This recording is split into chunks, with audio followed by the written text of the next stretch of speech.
All right, so this is our first ever 2-part podcast. Yeah. And it's just one of those things where we just wanted to kind of open up a little bit about our errors. Yeah. It was too long, so instead of dicing it all up. For me, when I look at a podcast, if it's like an hour and a half long, I won't listen to it. I won't do it. It's too much of Just like YouTube videos. Yeah. I won't do it. 15 minutes or under. So if you listen to part 1, you know that we couldn't all squeeze it in of the error of our ways. It takes too long. Yep. We could probably have 5 hours of errors. I just got back from vacation. And just for those of you who don't know, I have a camper. It's 28 feet long. I have a wife and 3 kids, all 5 of us in the camper together, right? And we go with my parents, who they have their camper, and my brother's family, they have their camper. And first of all, this podcast is sponsored by DeWalt. They sponsor our show this whole year. It's awesome. We love working with them. And as part of that, though, they sent us a bunch of stuff. Yeah. And you would not believe how many DeWalt tools can fit in a camper and be useful on vacation. All right, what'd you do? I mean, like, how many wheels did you change? No flat tires? No flat tires. I didn't need changing tires.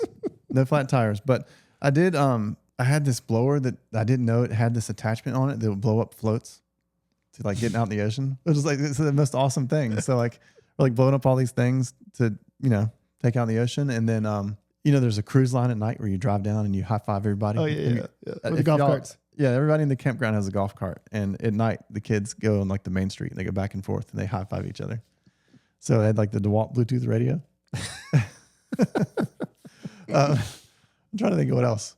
We had leaf blowers out there to blow like all the sand all over the place. I don't know. It seems dumb, but there's just so much stuff that I didn't know that would be useful on vacation. Hey, I'm Tim C. Hey, I'm Landon Blank. You're listening to Hacking Concrete. Tim and I, as we talked about this, just the struggles of trying to get paid and trying to do a job right. And you're just happy. You're so thankful for everyone that helps you come along and do it. Well, throughout that process, you can accumulate some people that are detrimental to the business. Yeah. And we're so busy, especially when you have families. And although these people perform well, we're big on a team that just has a good attitude. Yeah. And even we know right away when we interview people and a guy comes in and is like has a bad attitude. I saw that girl, the woman off Shark Tank, the older real estate agent. She said she used to love Fridays because Fridays is when she would fire all the bad attitudes. Oh, funny. I was like, dang, that's so true. Because culture is so important, and it's taken us so long to just get to where. And we had guys that worked for us 8 to 10 years, and I knew their work they were doing was fantastic. Yeah. But they were tearing apart guys within whether it's drugs, whatever. Mm-hmm. It's been 3 or 4 guys that have been like that we've had to let go. Yeah. And it's just like, when we had a situation where vehicles were wrecked and things like that, and we have to part ways, I still miss those people. Yeah. It's just, but it's just like, it's so much nicer now to know that I know this guy's not drunk when he shows up. I know this not. Yeah. And just like, we needed to make the change. Like a culture is so important, I think, for our business. Yeah. The right people, the right culture. And what stinks though, is that this person goes to competitors and, probably shares with them a little too much. We would like to not share. Taking customers from us that we worked relationships with. It kind of is what it is, and it's like it's not worth it though to have. It's just not worth it to keep those people that are they're like a cancer in the company, right? And it like spreads to other people that are around them. Like you have to push those people out, right? And it doesn't matter whether it's substance abuse. What's just as bad is attitude. If you have a bad attitude, and that just permeates throughout everything. Yeah, what we do, we have easy days and hard days. Yeah. And on the easy days or the days where they go quick, I had a guy that was like, he kind of fussed at my other 2 guys on the job and said, "Why are y'all going so fast? You're working us out of hours." Mm-hmm. And like that, once they told me that he said that, I was like, okay, he's done. Yeah, like, that's it for him. Because the guys that work for us, they don't think that way. Mm-mm. And I feel like we take care of them. We kind of decided we're gonna stick to our prices, and we also decided that we're gonna pay people a little bit more than we had been used to doing. Yeah, and all that has happened at the same time. And since we did that, I don't want people around that are not thinking about the end goal, that are only thinking about their hours. Mm-hmm. And I don't think we have anybody that is just them anymore. Right, like they're all on board. Right. Let me back up just a touch. It's like those individuals that left us and maybe are taking some work from us. I'm gonna take some ownership in that and being like, also thinking business with your busyness when you think a customer is just how should I say this? It's just a given that they're going to give us work. Yeah. That's the wrong mentality. My mentality is we've always done what you wanted us to do. We fulfilled our end. You fulfilled our end. Everybody's happy. Why would that ever change? Yeah. But that's not the case. Mm-mm. I think there needs to be better follow up on our end.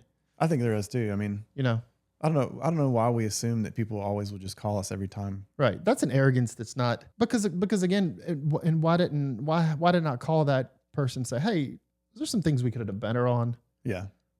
And just be, so I don't mean that when a disgruntled employee or someone we fire goes and kind of takes work from us in other ways. I think we could have maybe deterred that in a little bit. Yeah. I still don't know how. I still think it's pretty strange, but anyway, it is. Yeah, not to go too far off, but I have a list of podcast topics, and one of them was how we used to treat this guy that used to work for me, a good friend of mine. He does his own thing now.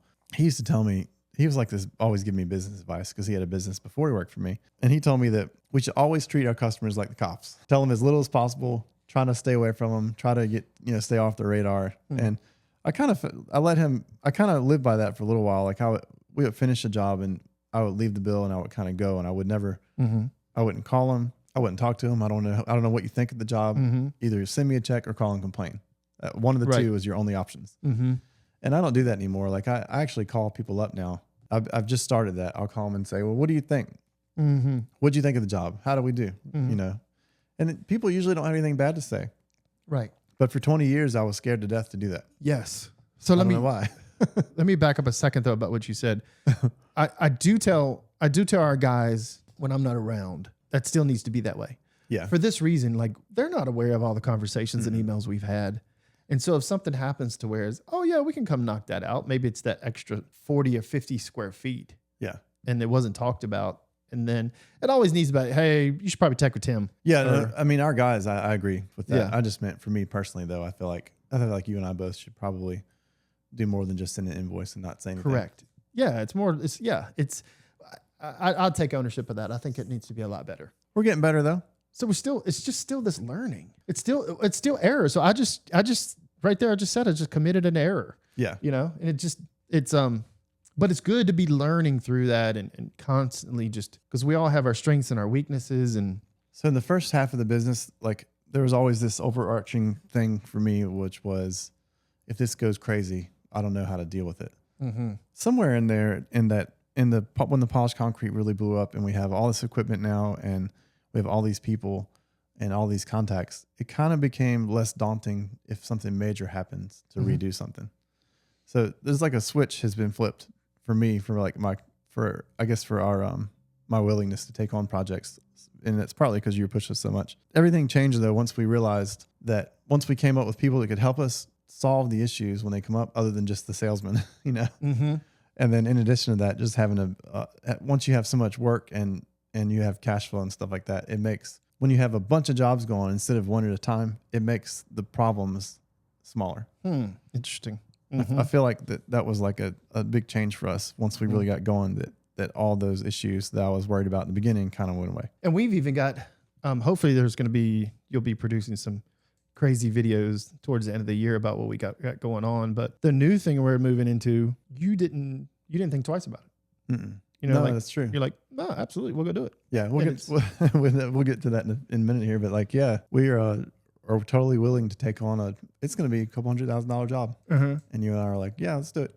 Yeah, and it's something we haven't done. And we've never done it. We're going to travel across the country, figure it out. It's right in our lane of work anyway. But yeah, that's a big change from in the early days of me not wanting to do that stained concrete job, 16,000 feet. So it would have been like a $45,000 job, being terrified of that to, and actually knew how to do it at the time. We had done some jobs, and going from that to being like, yeah, we can do that job. Yeah.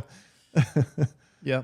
And a funny change. I recently put in a proposal for 1.6 million square feet of something. Yeah. And you were just like, oh yeah, cool. No worries. Yeah. That's how I always tell people in our courses, that I'm just like, time solves so many things for you. It solves the issues on the job. And it also solves like the confidence you have in the work that comes in, and, the knowledge you accumulate the longer you're able to stay in business, the easier it gets. Mm-hmm. Yes. And that's kind of where we are, where it's getting to be a little bit easier. The work is always hard, but the mental part is getting a little bit easier. Mm-hmm. That brings us to our next error. So polished concrete was plugging along. We're still doing that now. Still doing a lot of that. We basically have 2 full-time crews doing polishing. Mm-hmm. But somewhere during that polishing stuff, we got a call to do an epoxy garage floor for somebody 4 hours away. And we took it on because it was in the middle of the winter. Do you remember this one? No, I'm curious as to see how we got into this because I was too busy in the other stuff. Yeah. So I got a call in Bristol, Virginia, 4 hours from here. Guys. Wait, was this the coal guy, the coal factory owners? Something like that. Yeah. We did the 2 garages. Yeah. Oh, yeah. That was our first. That was our first. Oh, wow. Yeah. Okay. We might have done one small one in Lynchburg. I can't remember. Exactly part of a coal the order. family, Yeah. like literally the coal mining business. Yes, that was what and it the was. place was incredible. It was. That's another one of those stupid things. Like Yeah. literally a mansion on a mountain, and we're just doing something for the first time. Anyway, I didn't think about it that way.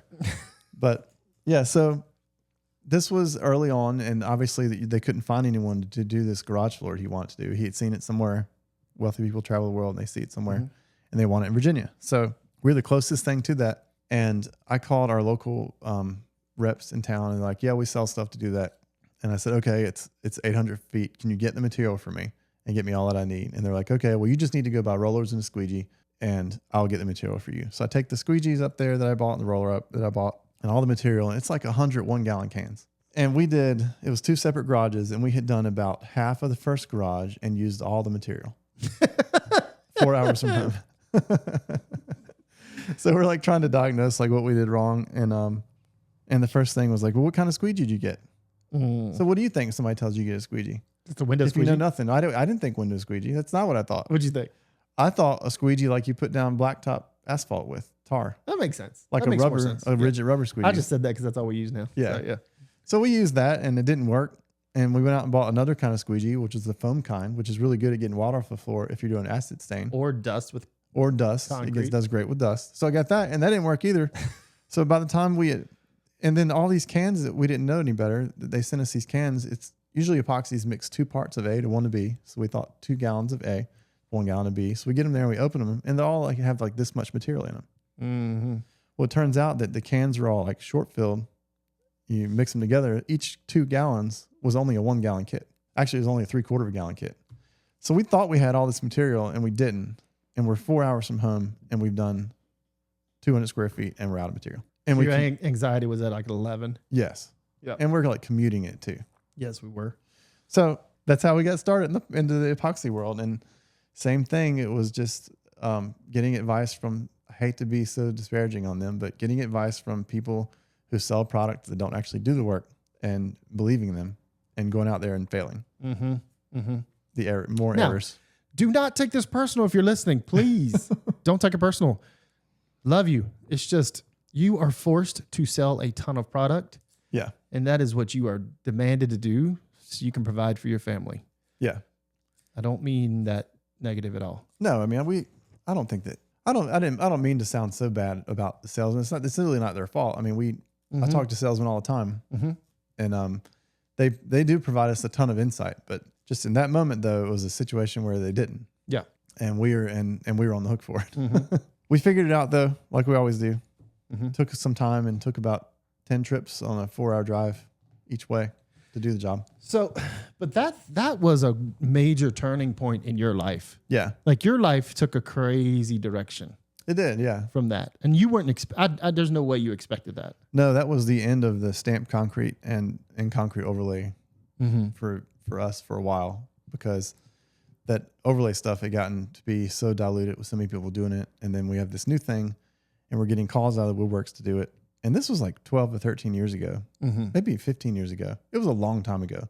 This happened during the polished concrete thing when we started all at the same time. Yeah, it just blew up. And that's what we do now, like all the time. And it blew up for you in a weird way too, to where the YouTube just started taking off because everybody started wanting their garages done. Yeah, that's true. Your videos, the TikTok and Instagram. Yeah, I mean, I went to college for video production. So I've always just made these videos thinking nothing of it, just trying to market our business. And all of a sudden that took off one day, and then that like changed everything. It changes everything. And all of a sudden, I'm just saying all this to like hang in there through the bad times. Yeah. Hang in there. Because through that terrible situation up there on that mountain in a mansion, because of that, now we're partnered with like DeWalt. Yeah. and all these other crazy companies. It's Yeah. like, well, how did that happen? It's a weird turn of events. Yeah. I mean, to go from the errors, Yeah. Yeah. the constant errors to like wanting to a company like DeWalt wanting us to be spokesmen for them Right. it's crazy. But that's this just hang in there, keep going, Yeah. you know. It's just back to the time thing. The longer you're in it, the easier it gets. And that's just stuff like that happens. If you're around it enough, opportunities like that fall in your lap. Mm-hmm. I mean, we worked really hard for those, but Yes. it still feels like it fell into our lap though. Right. Right. Well, I still think it's crazy. Like, why would DeWalt care what I think? Yeah. But they do. They ask opinion. You know, Mm-hmm. It's working with them has been really cool because they are so laid back about stuff. I don't know how much I'm allowed to share. They might make us cut this out, but Yeah. they are so laid back. They're like, whatever you think, Mm-hmm. however you use our stuff and whatever you think, do it. And we are on board. Mm-hmm. It's crazy. And the only thing that they are concerned about is that we're being safe, which has been great too, because we do some stupid stuff. We could work on that. Yeah, we could work on that. Yeah. That's a podcast right there. That might be too much liability in that though. It might be, yeah. They're like literally genuinely concerned with safety. Mm-hmm. Like, you know, I complained about people making us wear a hard hat in the empty room alone. You know, Mm-hmm. that's a little ridiculous. Right. I still will say that's ridiculous. But the Walt has been like, you know, you really should not use a grinder that way. You know what? You're probably right. You aren't using that the right way. This is how you do it. Yeah. And they want to make sure that we are being safe. It's just nice to be taken care of. Yeah. Yeah. But, and I think, through all that, it's just, we're going to embark on more things. And it's just, I think it goes back to what you said, just hanging in there. Mm-hmm. Longevity provides opportunity. Yeah, it does. And as we're here we're currently in the epoxy polyspartic garage floor era right now. Mm-hmm. That's where we are. And we can kind of see signs of it. I won't say signs of it fizzling out because it's not, but we can see that it might not be something that we want to push as hard for a whole lot longer. I don't know if we should say that or not. No, it's good. It's good. I think we should all be looking at trends, and Yeah. we should see when a trend is, maybe a trend's not dying, but a trend is becoming filled. Like Yeah. all of a sudden everybody else sees this, we're going to fill it up. And we Yeah. see it right now. Franchises everywhere. Actually, I said that wrong. We love doing the garage floor stuff, but we can see the writing on the wall that You can that see it. one day. You know what's not happening is polished concrete because it's too freaking hard. Yeah, polished concrete didn't have the same. Yeah. It's still needed, and not a lot of people are in it because it's so freaking hard. Yeah. It seems like business floods to the areas that take the I don't know if I should say this or not, but it seems like big business floods to the areas that don't take a lot of skill, that are pretty simple, that you can teach somebody something to do, you know, pretty easily and then just package it and repeat it over and over. Well, it's a smart concept. It's scalable. Yeah. It's You know, just hanging Christmas lights or Mm-hmm. pressure washing houses. These like super simple things that you're just doing the same thing over and over. right. Solar is happening the same way. You just It's a screw good these business panels on model. the ceiling. Yeah. And I think garage floors obviously are in that line. And Yeah. So basically, we're talking about how the longevity of the business leads you into new things, which I think it's about to happen again to us. it is, yeah. And you alluded to it earlier. We're bidding on a project. We think we got it. We're meeting up with some people in Colorado to learn how to do it. Mm-hmm. I think we might bring them here to help us do it. Mm-hmm. I think, is that going to happen? Yeah. But that only happened because of work we had done in the past, like mediocre work and just trust and belief. So Yeah. pretty cool. But anyway, I like what you said. Like when a lot of people start coming on board with a trend, then you're like, okay, love what we're doing. We're going to keep doing it, but we probably should start looking at new trends. Yep. That was with metallic, happened that way. Oh, we didn't even mention that whole thing. Yeah. But I mean, that was I view metallic as being this type of transitional period that was weird. But then again, we do some type of metallic, like we did those wedding venues where it's just so subtle and nice that it's like, that could be forever. Yeah, metallic epoxy is weird because there was an era of time where everyone wanted their floors to look like bowling balls. That is so true. That's what it is. I mean, it's literally, some of the stuff looks like the board. Yeah, just. Or either you could really do elegant things with it, like in a wedding venue. Yeah, we did a church that has like these veins. It looks really kind of elegant. And yeah, the one you're talking about is awesome. It's like this pale white color, and it's incredible. Yeah. And then next door to that, in the same building, somebody else did this blue and white. Looks like water, like a mismatch of like. Yeah. Looks like you spilled stuff all over the floor. Yeah. It's just hideous. And metallic's weird though, because that's back to the whole artist thing. Some people think they're artists, and people are like post on the internet all the time. I'm an artist, you know? Yeah. But most people don't.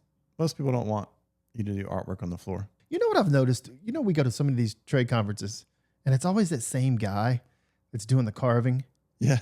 Who's that guy that does all the carving and makes Josh. Like that is art, man. That's like. That's crazy. He's like making it look like a mountain on site. He's like carving rocks. Yeah, or either making it look like a gorilla or whatever. I mean, that stuff's crazy. It's awesome that they can have the ability to do that. But I don't think that that's for every business out there. I'm of the opinion that for our flooring, that it should not be that when you walk into a room that the first thing that person thinks is, wow, the floor is pretty. Like it should highlight it. Mm-hmm. Yeah, it's just something else that's in the room that I don't know what that's called. I think there's a name for that. Yeah. Yeah. Anyways, I guess we kind of decided to talk about this because the overarching theme, though, of this is that, you know, hang in there as long as you can. The longer you're in, the easier it gets. The other thing is it's hard to find help to people to kind of help you through this stuff. And we kind of made our own way. Mm-hmm. And part of what we're doing, though, with I've mentioned our courses a bunch, Decorative Concrete School. We're actually been doing some coaching where I guess it's been monthly coaching calls with people that part of our courses. And I think we're going to expand that soon to where we're doing it more often and more on a, not necessarily one-on-one, but more on a smaller level with, you know, fewer people. So we can actually have relationships with some people who feel like they need help on how to do some of this stuff. Mm-hmm. I would have loved to have had that too. We did have that to a small degree, but I mean, like really, like there's a phone call. Something is, have you ever dealt with a customer like this? Not only job, but like, hey, what about this guy's really running me around the corner? We did a great job. What do you see happening here? Yeah. I mean, do you think like, how many times when you had a problem on a job site in the past 20 years that you can think of where you knew that this person on the phone would have the answer and you just feel horrible calling them because you've called them so much? Oh, all the time. You know? Mm-hmm. And that was so hard to try to like, to not call them too much, the people that you've made friends with. Yeah. To not bug them too much. It's hard to do that. Yes. And, you know, so I think, like I said, we're going to branch out and we're going to start offering that more, make that more available to people in the near future here. Mm-hmm. Mm-hmm. And we've done a couple of calls, you know, we've done a handful of them, group coaching calls. And it's actually a lot of fun for me to meet people all over the country and just talk shop with them. Mm-hmm. Because it's hard, man. Concrete's hard and business is hard. Foxy sticky. It's all of it. It's all of it. That's funny. You know, I wonder about us. Like, where are we headed? We think we know where we're headed, but we really don't. Mm-hmm. I mean, you've gone in some crazy directions. We've gone in some crazy directions. And it's just about waking up, praying, and going through it. Yeah. You know? Yeah. So I don't know. It's fun. It's fun. It's hard and it's sticky. Concrete's hard and dusty. Yeah. Foxy sticky.